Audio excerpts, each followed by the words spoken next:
সকালবেলা মায়ের ডাক শুনে তো আমি রীতিমতো ভয় পেয়ে গেছিলাম। সত্যি বাবা, আমি তো ভাবলাম আমরা গেলাম। হ্যাঁ, আর আমার কি মনে হচ্ছিল বলতো, মা আমাকে খেয়ে ফেললো। ঠিকই করতো। তোরা দুজন বৌদিকে একা ছেড়েছিলিস কেন? জানিসই তো যে মা পান থেকে চুন খসলেই তেড়ে আসবে। আরে বাবা, আমি কি করে বুঝবো? আমি ভাবলাম তুলি আছে, দেখলি, আর আমিও ভেবেছি ছোট বৌদি আছে, ব্যাস ওখানে আমরা কেসটা খেয়ে গেছি। না, ভালো লাগছে না। তোমার না ভালো লাগছে না? ভালো লাগবে কি করে? আচ্ছা শ্রী, তোমায় কি এত কাজ করতে বলেছে বলো তো? নিজেই নিজের উপরে চাপ সৃষ্টি করছো, আমার একদম ভালো লাগছে না। আরে বাবা না, আর ভালো লাগছে না কারণ এমনি। এই, কেউ ফুচকা খাবে? আমার না ফুচকা খেতে খুব ইচ্ছে করছে। ফুচকা খাবে? হ্যাঁ। হবে না, মানে এখন কি তুমি ফুচকা খেতে বাইরে যাবে? মানে তুমি না দাদা, বৌদি না হয় বাইরে যেতে পারবে না, কিন্তু ফুচকাটা ঘরে আনলেই তো হয়। ফুচকাতে ঘরে আনলেই তো হয়। এত রাতে দিদি ফুচকা খাবে? হ্যাঁ, কি করে আনবি তুই? কোথা থেকে আনবি আগে বল। আরে পাড়ার মোড়ে বিশুদার দোকান থেকে নিয়ে আসবো। আচ্ছা, আর মা দেখতে পেলে কি হবে জানিস তো? কিছু এটা বলে ম্যানেজ করতে হবে। বাবা, আর কতক্ষণ চলবে বকবকানি? শেষ হবে কখন?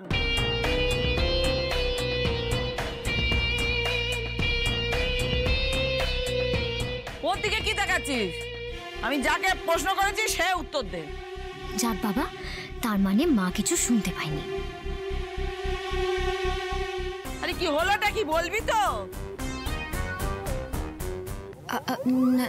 না মানে মা। এই তুই চুপ কর, ওকে কিচ্ছু আমি বলিনি, তোর কাছে আমি জানতেও চাইনি। যার কাছে জানতে চাইছি সে উত্তরটা দে। মা দেখো দেখো, এখন সবে 9টা বাজে, এখনো আমাদের হাতে সময় আছে, এইভাবে রেগে যেও না প্লিজ। আর থাক থাক থাক, আর কিছু বলতে হবে না, এমনিতেই অনেক দেরি হয়ে গেছে।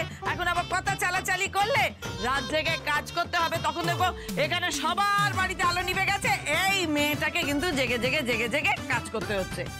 এখন কিন্তু আর এই সবাইকে বলছি, হ্যাঁ, আর প্ল্যানিং করার কোনো দরকার নেই। ও জাগছে মানে তোর পেটের টাকাও জাগতে হচ্ছে, তার তো কষ্ট হচ্ছে, জ্ঞান গম্যি কিছু নেই না। বেরো বেরো এখান থেকে, সব করে বেরো। এই বসে আছিস কেন? বেরো।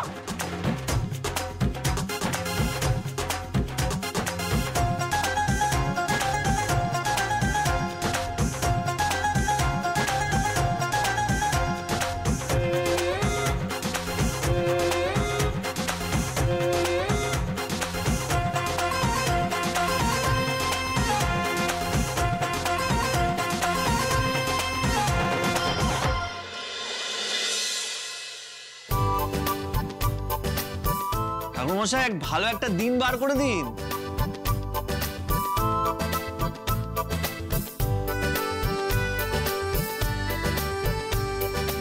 এই ছোট বৌদি, কি ব্যাপার বলো তো? কিসের ডেট ঠিক করার কথা বলছে? আমিও তো বুঝতে পারছি না তুলি। আচ্ছা, দিদির সাধনার অনুষ্ঠান হবে নাকি? কি বলছিস ছোট বৌদি? তাহলে তো জমিয়ে মজা হবে।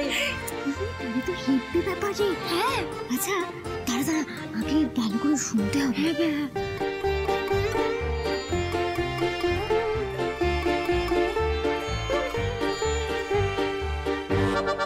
আরে কি হলো ঠাকুরমশাই, আপনি চুপ করে বসে আছেন কেন? আরে বাবা, কিসের দিন? কি অনুষ্ঠান না বললে আমি পাজিটা দেখবো কি করে? বাবা না, আমারই ভুল। আসলে আমার বউয়ের সাথ, মানে একটা ভালো দিন বার করে দিন, বাড়িতে একটা ভালো অনুষ্ঠান হতে হবে তো।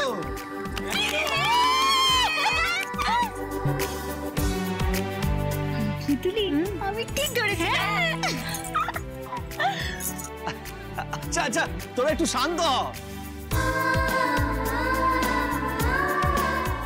এই তো এই মাসে একটা ভালো দিন আছে, দিনটা খুব শুভ, ওই দিনই আপনার অনুষ্ঠানটা করতে পারেন। তারিখটা 19 তারিখ পড়বে।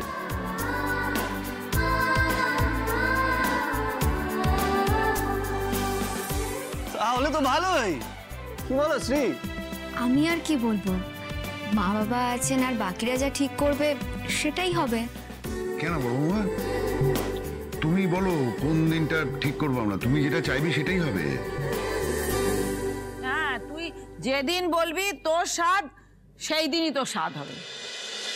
মা তাহলে সবাই যদি মত দেয় তাহলে ওই দিনে করে ফেলুন না, আমার কিন্তু কোনো আপত্তি নেই। ব্যাস, তাহলে হয়ে গেল। শ্রী যখন রাজি তাহলে ওই দিনটাই ফাইনাল। আর শুভ কাজে দেরি করতে নেই, কি তাই না? ঠাকুরমশাই তাহলে ঠিক আছে, ওই দিনই আমরা যা কাজ আছে করব। তাহলে আজ আমি আসি।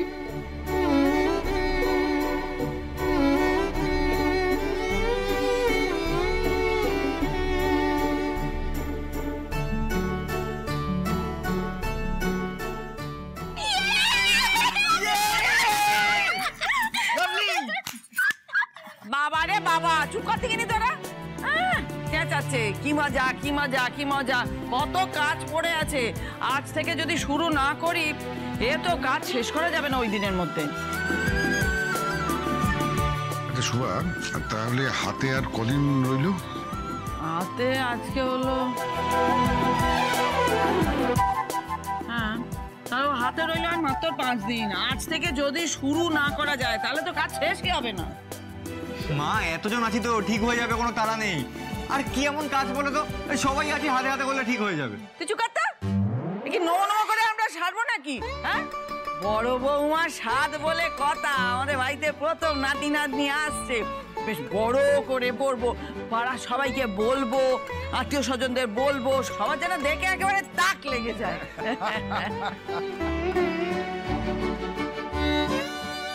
ঠিক আছে মা। আচ্ছা শোনো না, তোমার কত লাগবে আমাকে বলে দিও। আমার বউয়ের স্বাদ বলে কথা, কোনো খিপটামি চলবে না, কি তাই না? ও বা একেবারে কোটিপতি মালিক এসেছে রে।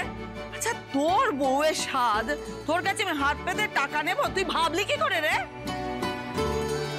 না মানে এ কি বলছো, মানে তুমি কোথা থেকে পাবে? শোনা, আমি টাকাটা দিয়ে দেবো, তুমি তোমার মতো প্ল্যান করে নাও। প্ল্যানিং দেখাচ্ছে, আমি কি করে প্ল্যানিং করবো তুই বলে দিবি নাকি না? হ্যাঁ প্ল্যানিং দেখাচ্ছে, দেখেছো? আরে আমার প্ল্যানিং করা আছে। এই 8 বছর ধরে এদিক সেদিক থেকে যা টাকা আমি জমিয়েছি, এই পাড়া শুধু লোককে না 3 দিন ধরে আমি বসে খাওয়াতে পারবো।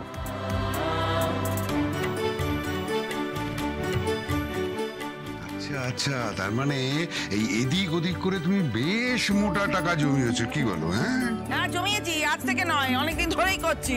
তাহলে তোমার নেশার পেছনে না সব টাকা বেরিয়ে যেত।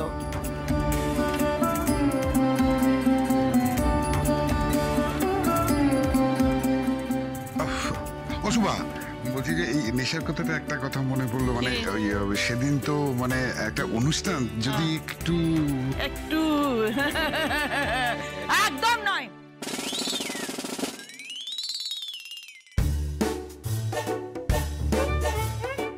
ছাইপাশে একদম গেলে যাবে না। বলছি যদি বড় বৌমা পারমিশন দেয় তাহলে যদি একটু হয়, মানে ঠিক আছে, জিজ্ঞেস করো তোমার বড় বৌমাকে, ও যদি পারমিশনিং করে হবে।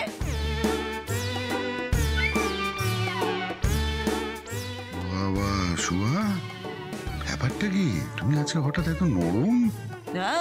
কারণ আমি জানি কি ঘটনা ঘটবে। তুমি যতই বলো না কেন, ওই বড় বৌমা পারমিশনিং দেবে না। বলো বলো, বলে দেখো না, দেখো কি করে।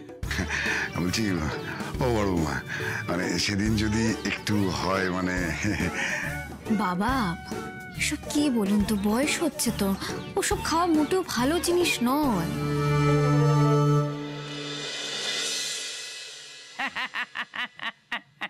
দিলে তো নাকের উপরে করে ঝমক ঘষে, খালি ধান্দা ধান্দা ধান্দা। বাবা, হোলির দিন তোমার ছাড় ছিল, আমি আর লাভলি ব্যবস্থা করে দিয়েছিলাম, কিন্তু ছাড় বছর ওই একদিনই। বৌদির সাথের দিন লস্যির ব্যবস্থা থাকবে, কেউ জাগে এইসব বাজে কথা সময় নষ্ট না করে আমাদের এই কাকে কাকে নেমন্তন্ন করতে হবে সেগুলো তো একটা লিস্টই করতে হবে। আর এই যে অলক্ষী বড় বৌমা, কাকে কাকে তোর তরফের নেমন্তন্ন করতে হবে সেটাও বলে দিস। আর কি কি খাবার হবে সেটাও কিন্তু আমাদের একদম লিখে রাখতে হবে। আচ্ছা মা, রান্না ঠাকুর বলতে হবে তো? বাবা না না না না, কোনো ঠাকুরের দরকার নেই। ও আমি একা হাতে সবকিছু করে নেব।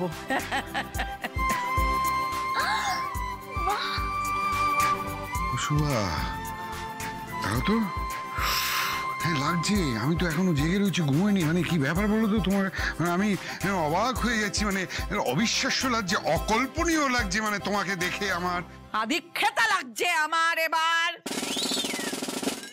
চিমটি কাটছো তো নিজের গায়ে? আয় তো সবাই মিলে চিমটি কাটোকে, স্বপ্ন দেখছে কিনা দেখুক। আরে বাবা, আমি কি নিজের জন্য করছি? আমাদের বাড়িতে একজন নতুন অতিথি আসবে, আমি যা করছি তো তার জন্য করছি। এ বাদুল, দাঁড়িয়ে না থেকে প্যালানটা কর। বলছি যে মা, আপনারা প্ল্যান করুন, আমি একটু উপরে যাই, একটু রেস্ট নিতে হবে।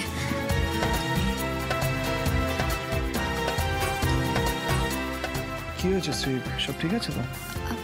হ্যাঁ ঠিক আছে, আমি একটু রেস্ট নেবো, শরীরটা খুব একটা ভালো লাগছে না। আমি যাচ্ছি, তোমরা প্ল্যান করো। চল না, আমি যাচ্ছি। দিলে তো মানে পুরো বৌমার মুখটাকে বিগড়ে দিলে তুমি, পুরো বিগড়ে দিলে তুমি।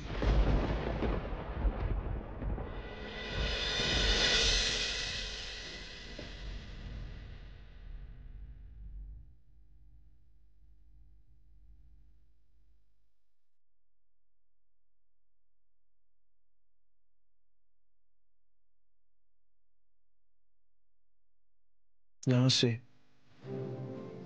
সবটা যেন কেমন স্বপ্ন স্বপ্ন লাগছে।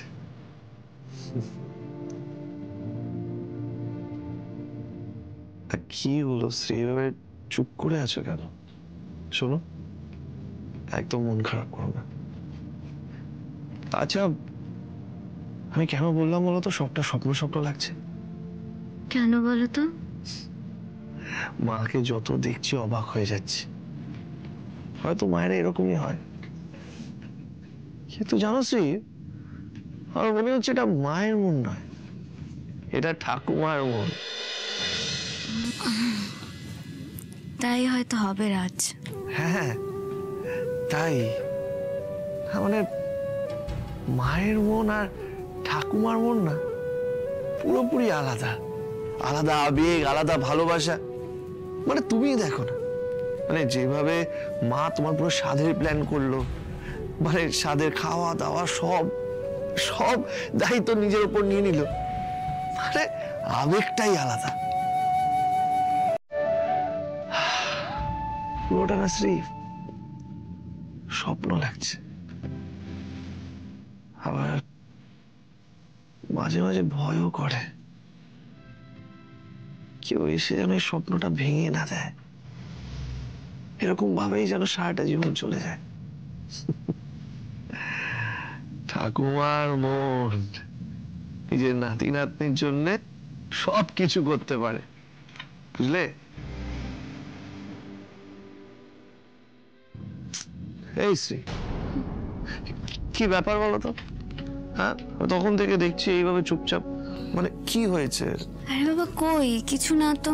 হ্যাঁ কিছু হয়নি, তখন থেকে আমি বকবক করে যাচ্ছি আর তুমি মনমরা হয়ে এখানে বসে আছো। কি হয়েছে আমাকে বলো না। আরে বাবা সত্যি কিছু হয়নি, তুমি বলছিলে এতগুলো কথা, আমি মন দিয়ে শুনছিলাম। আরে বাবা কেউ কথা বললে তার কথা শুনতে হয় তো, নাকি?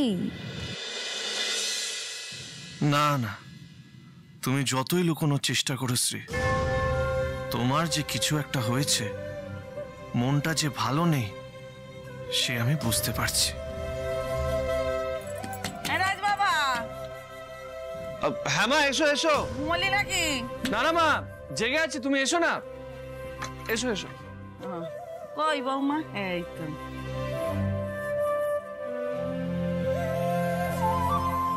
শোন না মা। হ্যাঁ হ্যাঁ হ্যাঁ, এই তো এই তো। উড়ি বাড়ি, বলুন মা। ওই আমি এলুম, আসলে তোর জন্য ভাবছি একটা গয়না বানাবো। তো সেই জন্য তোর হাতের মাপ নিতে এলুম, তে হাতটা দে। কিন্তু মা, গয়নার অনেক খরচ, এইসব আবার। আরে খরচ তো কি হয়েছে, আর তাছাড়া আমার তো অনেক পুরনো গয়না আছে, সেগুলো ভাঙিয়ে ওর জন্য একটা নতুন গয়না বানিয়ে দেবো। তোমার গয়না মা তুমি চিন্তা করো না, আমি ঠিক এনে দেবো। দেখেছো, আরে তুই দিলে যদি হয়ে যেত তাহলে আর আমি এত কষ্ট করে ওপরে আসতুম না। এই গয়নাটা আমার তরফ থেকে এই অলক্ষীকে দেব।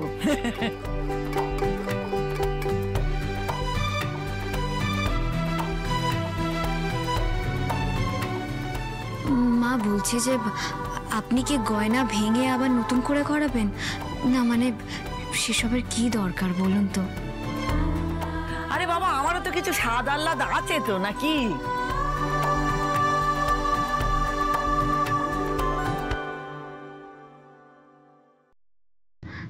মা, আপনি আমাকে আশীর্বাদ করবেন, সেটাই আমার কাছে অনেক।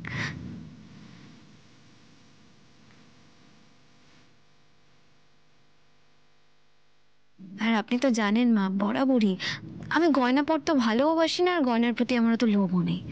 তার থেকে বরং আমার শাশুড়ি মার কাছে যদি গয়নাগুলো থাকে, আমি সব থেকে বেশি খুশি হব। আর মা, আপনি তো আমাকে বলেছেন গয়না মেয়েদের স্ত্রী ধন, তাই গয়না আপনার কাছে থাকলে আমি নিশ্চিন্তও হতে পারবো।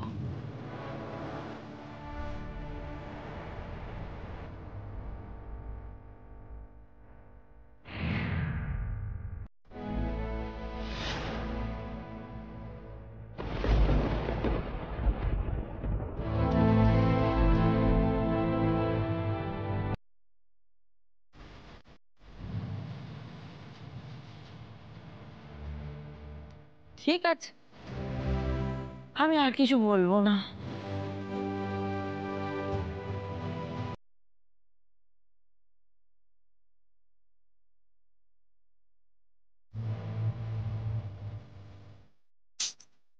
এই দেখলে, তুমিও না বলে দিলে আমিও না বলে দিলাম।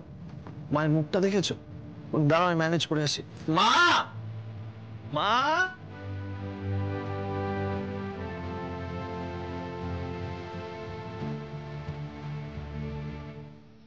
মা, মা, কি হয়েছে? স্ত্রীর কথা শুনে রাগ হয়েছে তোমার? না না, আমি রাগ করতে যাব কেন? না না না না, আমি তোমার মাকে চিনি, আমি ঠিক বুঝতে পেরেছি স্ত্রী উপহার নিতে চাইনি, তাই তোমার রাগ হয়েছে। কি ঠিক বলছি তো? ও যেটা করছে সেটা তো বাড়ির ভালোর জন্য করছে, হয়তো সংসারে 2 পয়সা বাঁচাতে চাইছে, সেই জন্য হয়তো। না মা, আসলে না, ব্যাপারটা অন্য কিছু। মানে কয়েকদিন ধরেই দেখছি স্ত্রীর না মুডটা অফ। তুই বুঝতে পারিস নি কি হয়েছে? মানে তুই ওর সঙ্গে কথা বল, কথা বলে বোঝার চেষ্টা কর কি হয়েছে। আসলে আমার মনে হয় প্রেগনেন্সির সময় আমি তো একটু পড়েছি, এইসব মুড সুইংস হয়। এই যে সুইং যেটা বললি, ওটা কি তুই আন্দাজে মারছিস নাকি কথা বলেছিস? না মা, কথা বলিনি, কিন্তু মা ও তো আমার বউ, মানে ওর মুড অফ হলে আমি তো বুঝবোই, তাই না? হ্যাঁ, তুই ঠিক কথাই বলেছিস। আমি এটা লক্ষ্য করেছি, শ্রী কেমন যেন একটা মনমরা হয়ে রয়েছে। সেদিন যখন ওই স্বাদের ব্যাপারে আমরা কথাবার্তা বলছিলাম, হঠাৎ করে বললাম আমি একটু রেস্ট নিতে উপরে চলে যাচ্ছি। হ্যাঁ, আসলে না আমার মনে হয় ওই আমাদের বাড়িতে নাতি নাতনি আসবে, আমরা সেই আনন্দে আছি, কিন্তু ওর মনে নিশ্চয়ই কোনো কষ্ট আছে, সেটা আমরা খেয়াল করছি না। কিন্তু মা, শ্রী আমাকে কিছু লুকোবে বলে তো মনে হয় না। না, আমি কিন্তু আরেকটা জিনিসও লক্ষ্য করলাম। যখন আমরা নেমন্তন্নের লিস্ট বানানোর কথা বলছিলাম, লিস্ট বানাবো এই সেই অনেক কিছু, ওর মুখটা না কেমন যেন শুকিয়ে গেল সেই সময়।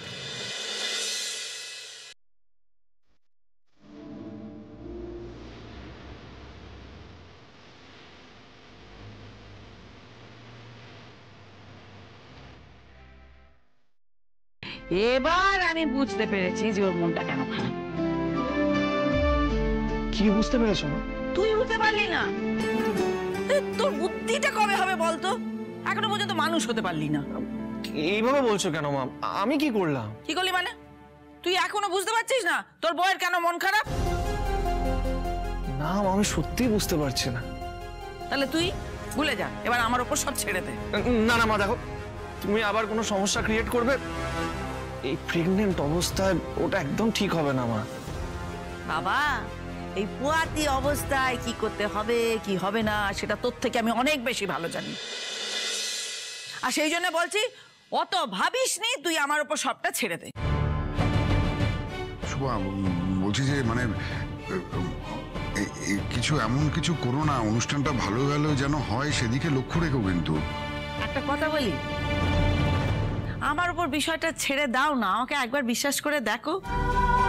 হ্যাঁ এটা ঠিক, আমি রাত দিন ওই মেয়েকে অলক্ষী বলি, অকথা কথা শোনাই, কিন্তু আমিও তো মা।